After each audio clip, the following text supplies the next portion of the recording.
All right. So today we'll be talking about control versioning in multimedia and web design. The other name for it is what do you call it? Version control, right? And it's a system which is used to manage changes to the digital files made over time. Now, this system is widely used in software development. It also has important applications in multimedia and web design. So in multimedia design, control versioning or otherwise version control is often used to manage changes to audio, video, and image files, right? And for example, if a team of designers is working on, let's say, a video project, they may want to use version control or a version control system to keep track of changes to the video file which has been made over time. So now this will help ensure that everyone on the team is working to the most up-to-date version of the file and can easily revert to an earlier version if necessary. So in web design, control versioning is commonly used to manage changes to code files such as HTML, CSS, and JavaScript. This is especially important for web development teams working on very large, complex websites or applications. Just by using the control versioning system, developers can actually keep track of changes made to code over time, and it can also help them to collaborate more effectively and ensure that all changes are properly documented. So now one popular control version system used in multimedia and web design is Git, right? So Git is a distributed version control system, right? So now Git is since Git is distributed, I would say the distributed version control system. I mean, developers can easily create a local copy of the project code repository and make changes locally before pushing these changes to a central repository, right, for everyone to view. So this allows for efficient collaboration and can help prevent conflicts when multiple developers are working on the same project. So other popular control versioning systems include SVN, which is Subversion, and Mercurial. Okay, I'll look into that later on in this video, which are also used in both multimedia and web design. Now, these systems offer different features and benefits, and the choice of which system to use will depend solely on the specific needs of the project and the development team at play, right? So overall, control versioning is a critical tool for making changes to digital files, let's say in multimedia web design. By using control versioning systems, designers and developers can collaborate more effectively to keep track of changes made over time and to ensure that all changes are properly documented, right? So let me touch on these three control versioning systems I mentioned: Git, SVN, which otherwise called Subversion, and Mercurial. Now, these three, that is Git, Subversion or SVN, and Mercurial, are all control versioning systems that are commonly used in software development, multimedia, and web design. Each system has its own features and benefits, which make them suitable for different use cases. So, for one, Git is distributed, right? It's a distributed control versioning system, like I said earlier. That was created by Linus Torvalds in 2005. It has become one of the most widely used control versioning systems in the world due to its efficiency and flexibility. Though it has a very steep learning curve, it does play a very important role in the long run. Git allows developers to create local copies of their project code repository and to make changes locally before pushing those changes to a central repository online or on the cloud. So this allows for efficient collaboration, right? Like I said earlier, as developers can work on their own local copies of the code in different branches, merge the changes that are, liked or preferred, and then what do you call it? They can now upload or push these changes to the central repository or merge it with the central repository as needed. So Git also has a robust branching and merging capability, which makes it easy to manage multiple versions of a project simultaneously. So someone would ask, why would I want to use SVN, or why would people choose to use SVN or Subversion? Now, SVN is a centralized control versioning system, right? It was released early in 2000, and it was designed to be simple and easy to use, making it a popular choice for small to medium-sized projects. So SVN will allow developers to check out a copy of the project's code repository and make changes locally before committing those changes back to the central repository. So while SVN does not have the same level of branching and merging capabilities as Git, we can say that it's still useful. I mean, it's a useful tool for managing changes to codes and files made over time.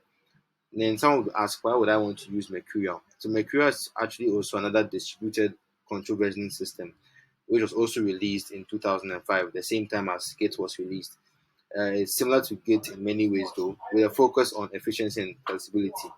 Like Git, Mercurial actually allows developers to create a local copy of a project's code repository and make changes locally before pushing those changes to a central repository. So Mercurial also has a strong branching and merging capability like Git, which makes it easy to manage multiple versions of a project simultaneously.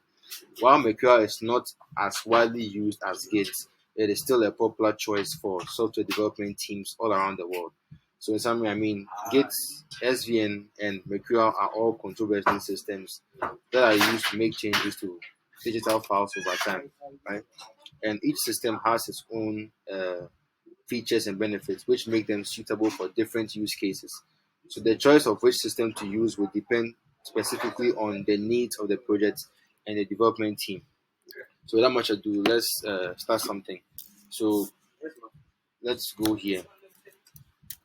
If you want to download Mercurial, you can just type Mercurial version control. Then you click on Mercurial SCM. Then you can just download it here.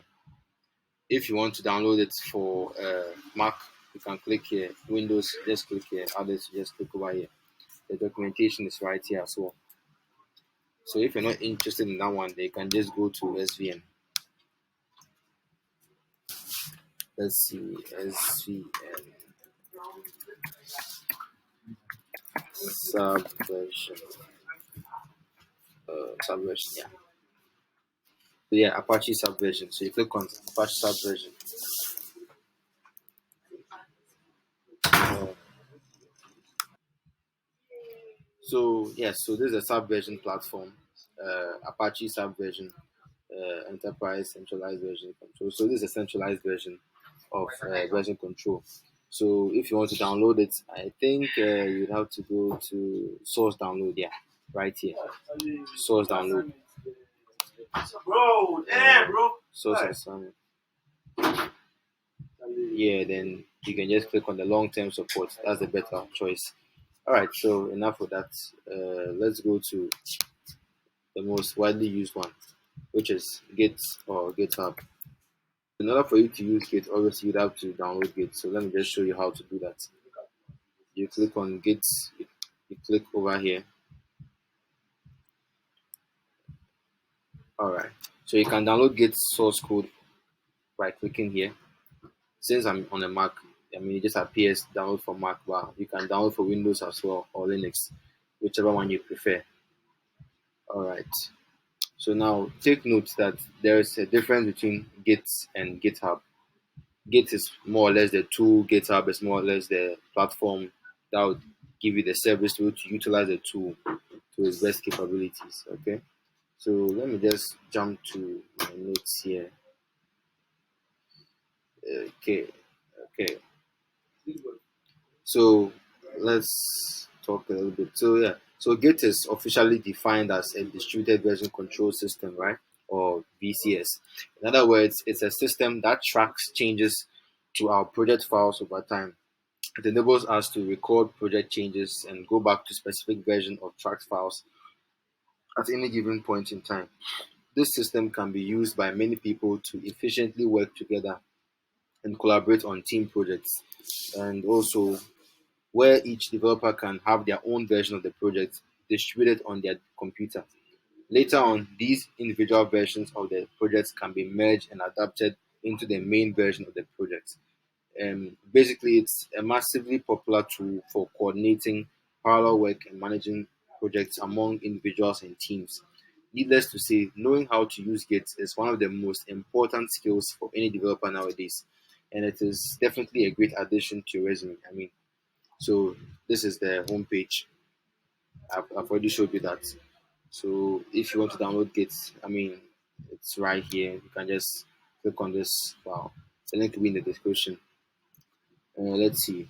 So if you want to check for the version of Git you are using, you just open your terminal. So in on Mac it's terminal, but for Windows it's Windows PowerShell, blah blah. So I can just let's see, terminal. Open that. Just so let me make this bigger. Let me make this bigger. Yeah. So we have it's oops. Git Git into version.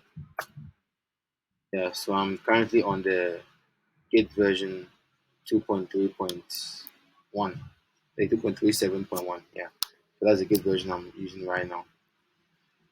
Let me open, let me reuse this so you can see it properly. Yeah, so this is it. This is the Git version I'm on right now. You just do that by typing git space dash dash version. Okay.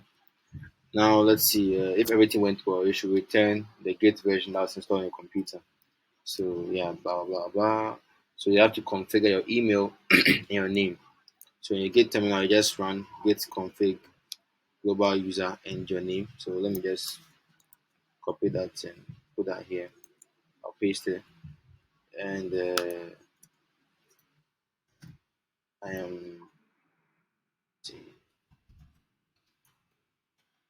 friends, right? Then git config global user email. Just copy this and paste it here. Create oops, let me just create space. That's good. And I'll do Congo Friends 100 at gmail.com. Alright, so it's done. Right. So let me see. Let's load. Never mind, so let me just try that. Alright, so you use it to set up your commands to identify yourself with Git. So it knows who is making the corrections and the email with which they are using to make the corrections, just for recording sake and documentation sake. So now we'll come to repositories. So when working with Git, it's important to be familiar with the term repository. So a Git repository is a container for a project that is tracked by Git, right? We can single out two major types of Git repositories. We have the local repository and the remote repository. So for local repositories, it's basically an isolated repository stored on your own computer where you can work on the remote version of your project. Then for the remote repository, it's generally stored outside of your isolated local system, and it's usually on a remote server or online or on a cloud. It's especially useful when working in teams. This is the place where you can share your project code, see other people's code, and integrate it into your local version of the project, and also push your changes to the local, the remote repository. So in this video, we work with both local and online. Just forget about this one. So initializing a repository, right? To create a new repository and to start tracking your project with Git, you'd have to use Git init, right? So let me open, let's see, VS Code.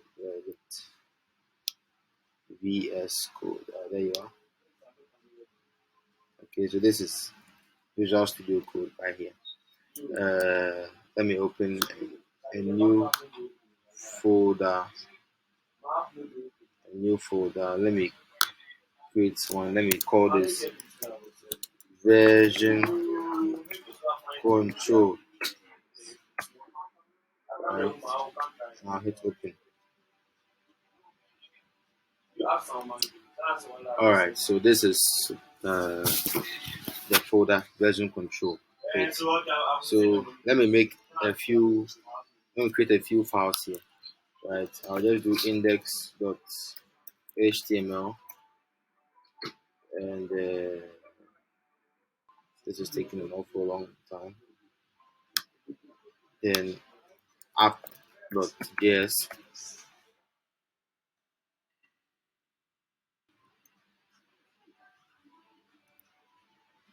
It's taking, oh crap, how can I do this? Let me rename that.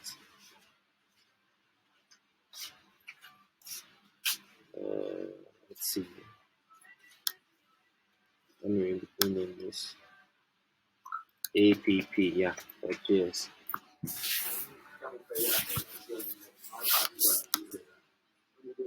Let me get rid of this thing.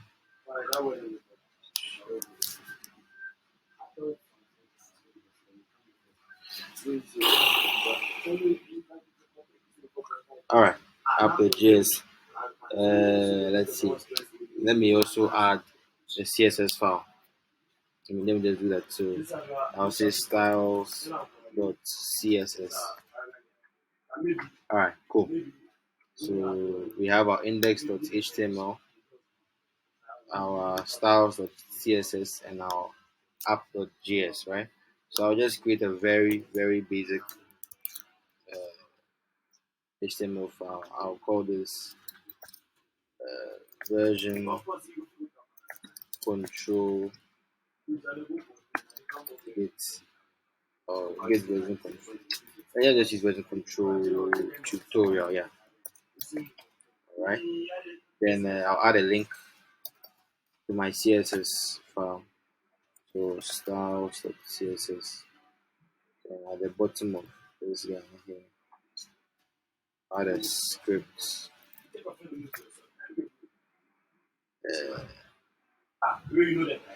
Let's see, app.js. So in the body, I would say H1 welcome. And let's see, my first tutorial. Then over here, I would say alert. Let's see, something very simple. Over here, I'll just do universal selector. Or I can just do H1.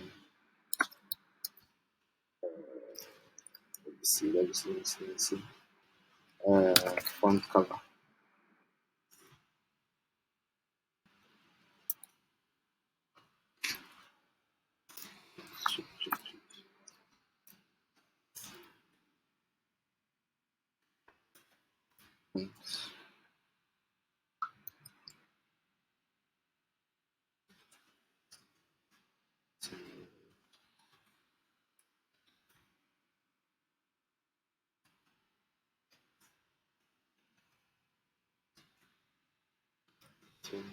Font family.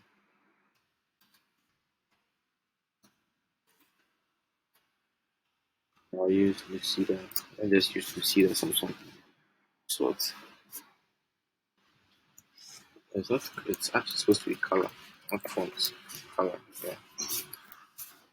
I'll take it, then yeah, I think that's it. And I'll just go live. So you should open anywhere for now.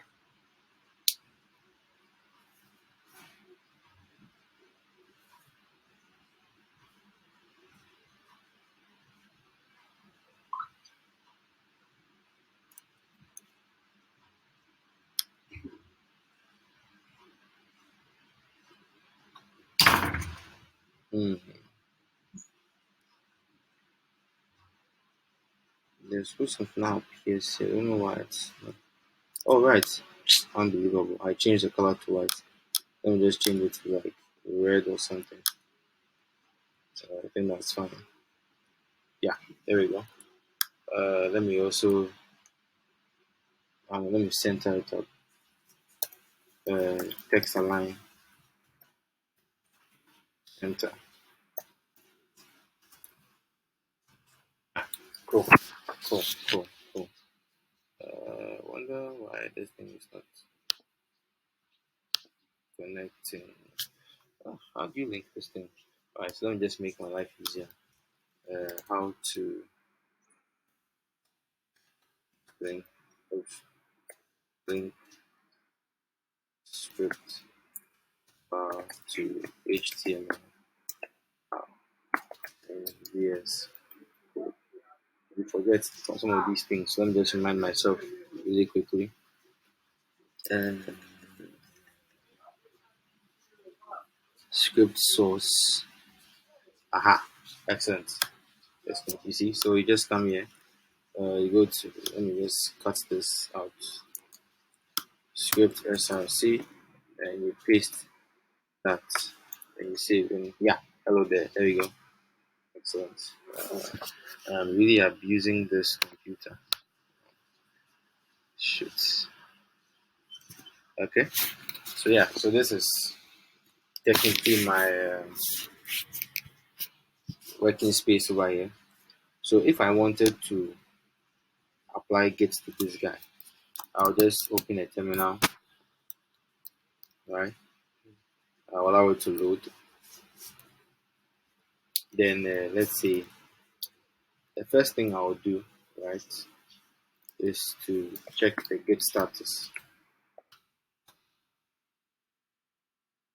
Okay, so not a Git repository, right? So it means it's not nothing is has been initialized. So I'll do Git init. Very good. Now it says initialize empty Git repository in blah blah blah blah blah blah blah. Okay.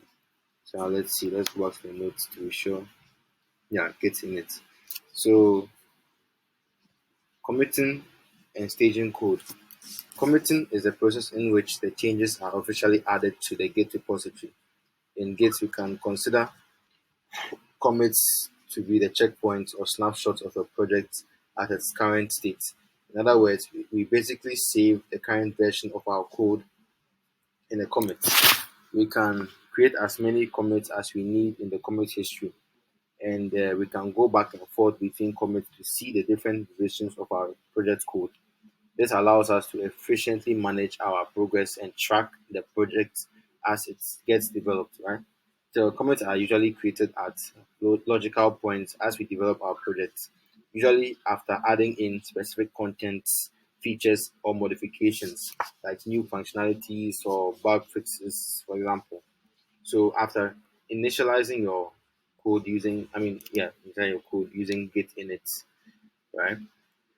You'd have to check the status first. So while located inside the project folder in our terminal, we can use the following command to check the status of our repository.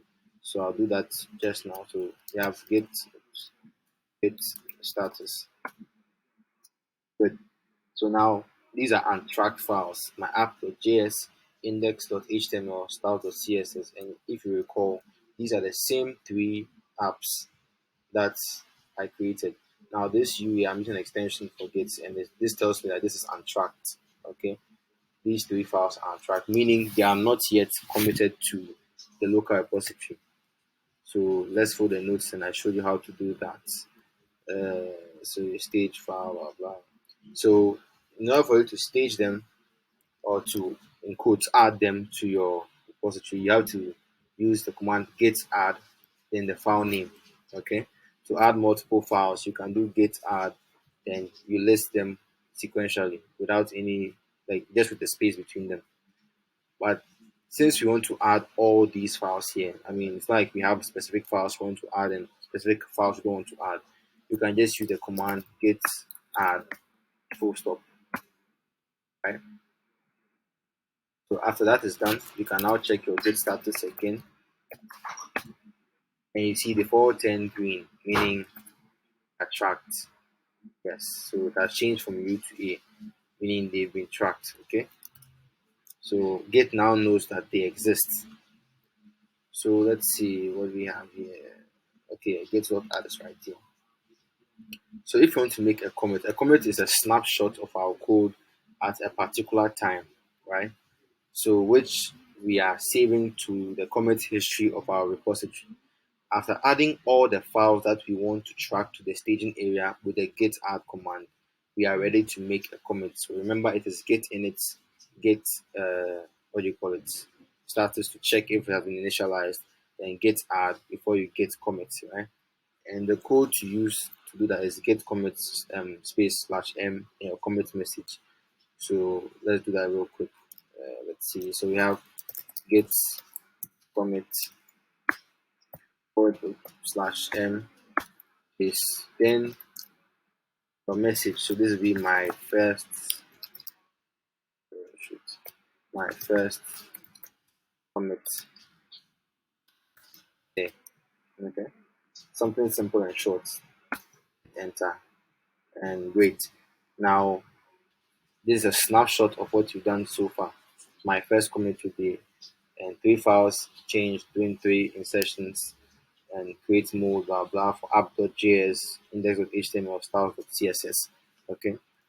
Now after doing that and adding your commit message, I mean, let's see what else we have to do. You can check your commit history. Very good. So let's see. I can do git log. And yes, this means Prince Congo using the email congoprince100@gmail.com on Sunday, 26th February, 8:42 p.m. 2023, made a commit to the main branch, and called it my first commit today. Okay, all right, that's cool. All right, so let's see. So there may be cases where you would want to like go back in time, right? I've not made too many, but imagine if you had created a lot of commits, right? You simply can go back to specific points in time, since commits are just snapshots of specific times when you were creating the code. And if maybe you made a mistake subsequently, you want to go back, you can simply just go back. It's like Windows recovery. You can go back to a recovery point in your computer. So with this thing, let's see. The command to go back in time in quotes is to use git checkout, then the commit hash you paste it there. So in this case, imagine if I had created so many commits, right? Too many changes to my file and I tracked them. But for the sake of time, I can't do all that. I'll just use this. I can simply do, what do you call it? Shoot. Let me clear this thing.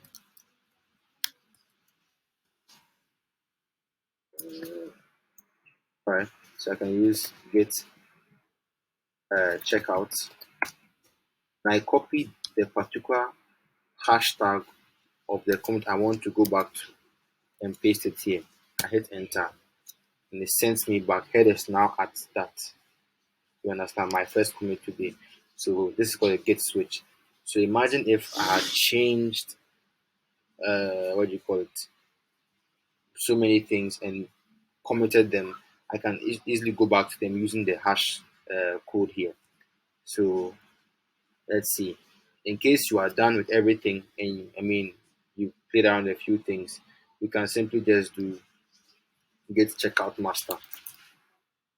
Checkout master. And what do you see? Checkout. Everything gets checked out. Let me just copy it for the sake of time. My PC is tired. Sorry. Copy. And I paste it.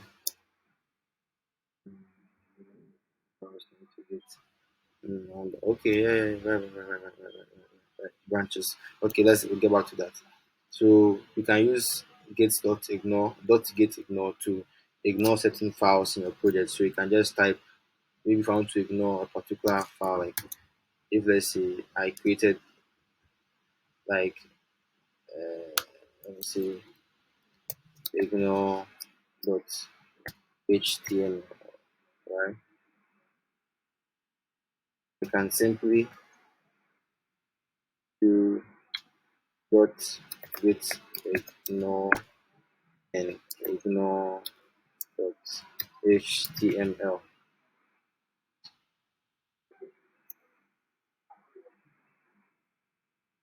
Just go here. So let this thing go.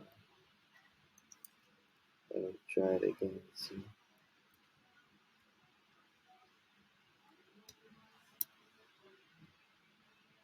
Hmm. Oh, right. I'll have to create another file. I'll create a new file. I'll call it dot git ignore, then ignore dot html. Uh, dot git ignore. When I open this, rather, sorry, it's supposed to be here. So we create a file dot git ignore, right? Then I include the files I'm looking for over here. So ignore dot html.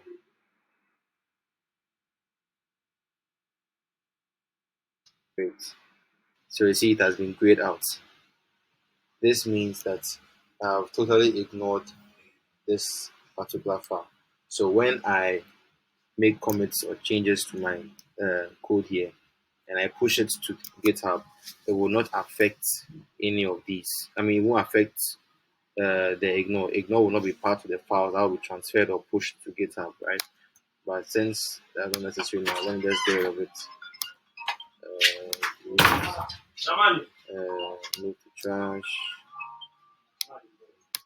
Uh, Delete this one. Move to trash. Okay. And let me just clear this mess. And I'll say git status. Add the touch, add the commit. Alright, cool. Great. So yeah, so we have branches. So branches are simply individual timelines of our project commits, right? With Git, we can create many of these alternate environments, right? So many other versions of our project code can exist and be tracked in parallel. So it's like creating different timelines whilst working on the same file. Then when everybody agrees with a particular timeline, we can just merge that particular timeline to the master. So the master is the main branch, and we can name branches, I mean, differently.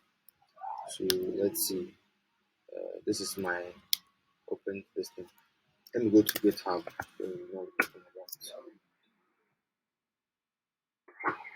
about. Now,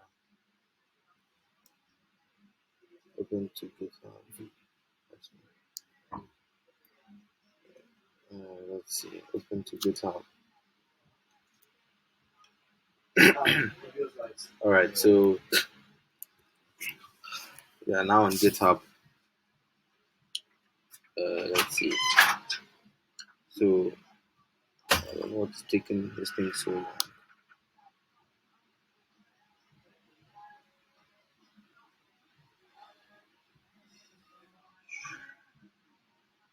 Okay. Right. I'm on GitHub. Then I'm already logged in, so you can easily log in when you get to GitHub. And I open this. I click on new repository.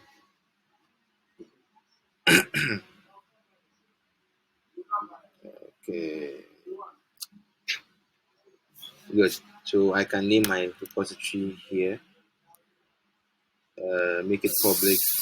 Add a README file, and you create a repository. Right.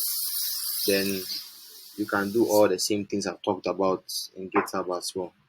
Right. So there are many other things we like to talk about, but since the time frame wouldn't be enough for us to discuss, we can save that for another video. So I hope you enjoyed this video, and I'll see you in the next one.